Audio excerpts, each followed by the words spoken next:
This video is going to explain a math activity called 3-Act Task.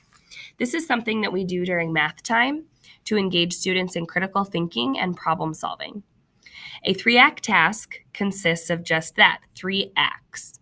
In Act 1, we pose a picture or a video to get students excited and introduce the task with little words. I'm going to show an example 3-act task as I walk you through what a 3-act task entails, so you'll have a better understanding. So for example, to get started, I would show students a picture like this, and that's all I would say. I would say, here's a picture I'd like you to think about. And then we would go into a discussion about what do you notice and what do you wonder. And we would just have a group discussion about this. So some things that students notice and wonder are going to be math related and others are not. For example, a student might say, I notice there's polka dots, or I notice the donuts are Krispy Kreme. But other things will be math related. For example, I notice there are 3 boxes. I notice each box is closed. I wonder how many donuts are in each box. I wonder how many donuts there are altogether. After we have this discussion about what we notice and wonder, we're going to choose one question to investigate. So in this example, it would probably be, how many donuts are there altogether?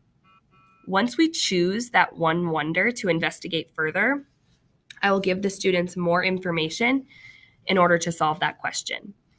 But before we do that, I'm going to have students estimate the answer. First, by thinking about an estimate that's too high, and then an estimate that's too low. This will help them to find an estimate that's just right. So before I give them more information, I would have them take another look at the picture, and I would say, how many donuts do you think there are? What would be a number that's way too high, way too low, and what's an estimate that's just right?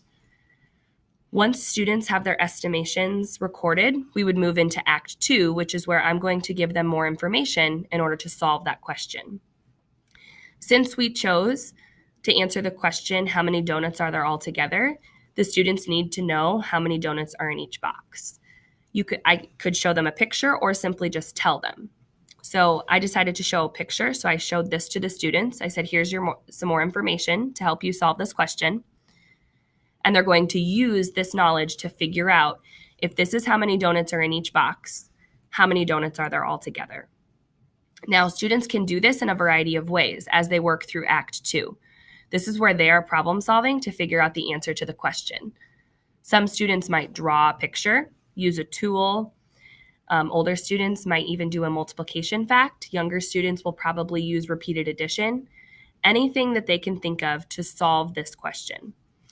Once they've solved the question posed in Act 1, we move into Act 3, and there's an extension or sequel set up to follow up the activity. And in Act 3, students will work to solve this extension or sequel. It could be anything. For example, I could say, what would happen if there was one more box? Or what would happen if one donut was eaten out of each box? Some type of follow-up question to get them thinking and use the information they gained in Act 2 to push them even farther in Act 3. This is a math activity that uses real-life scenarios and items to get students thinking critically. We have math all around us.